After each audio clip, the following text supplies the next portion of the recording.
دوستو، خداوند کا کلام آپ تک پہنچا ہے۔ پلیز لائک اور شیئر لازمی کیجیے۔ God bless you. مقدس متی کی انجیل اس کا 15 باب۔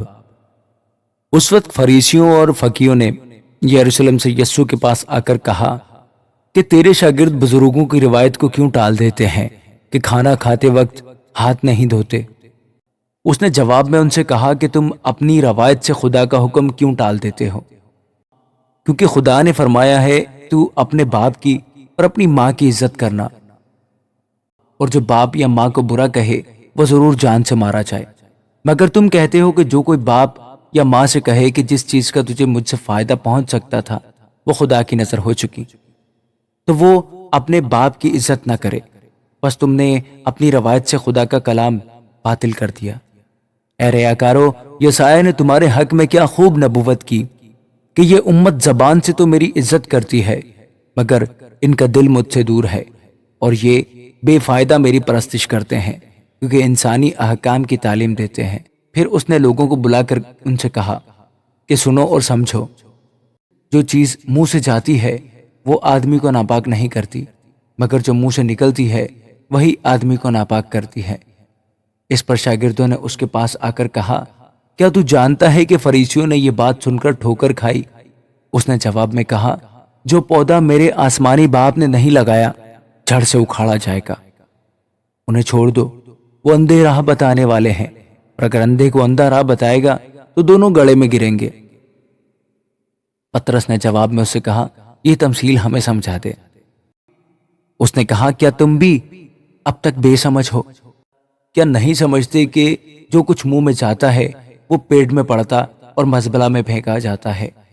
مگر جو باتیں منہ سے نکلتی ہیں وہ دل سے نکلتی ہیں، اور وہی آدمی کو ناپاک کرتی ہیں، کیونکہ برے خیال، خون ریزیاں، زناکاریاں، حرام کاریاں، چوریاں، جھوٹی گواہیاں، بدگوئیاں دل ہی سے نکلتی ہیں۔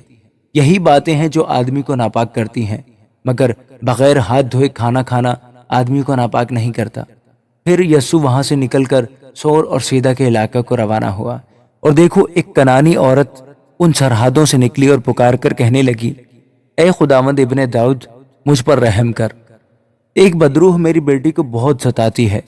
مگر اس نے اسے کچھ جواب نہ دیا، اور اس کے شاگردوں نے اس کے پاس آ کر اس سے یہ عرض کی کہ اسے رخصت کر دے، کیونکہ وہ ہمارے پیچھے چلاتی ہے۔ اس نے جواب میں کہا کہ میں اسرائیل کے گھرانے کی کھوئی ہوئی بھیڑوں کے سوا اور کسی کے پاس نہیں بھیجا گیا۔ مگر اس نے آ کر اسے سجدہ کیا اور کہا، اے خداوند میری مدد کر۔ اس نے جواب میں کہا، لڑکوں کی روٹی لے کر کتوں کو ڈال دینا اچھا نہیں۔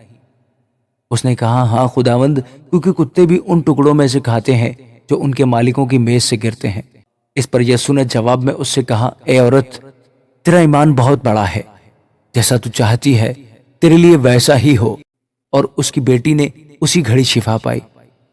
پھر یسوع وہاں سے چل کر گلیل کی جھیل کے نزدیک آیا، اور پہاڑ پر چڑھ کر وہیں بیٹھ گیا، اور ایک بڑی بھیڑ لنگڑوں، اندھوں، گونگوں، ٹنڈوں اور بہت سے اور بیماروں کو اپنے ساتھ لے کر اس کے پاس آئی، اور ان کو اس کے پاؤں میں ڈال دیا، اور اس نے انہیں اچھا کر دیا۔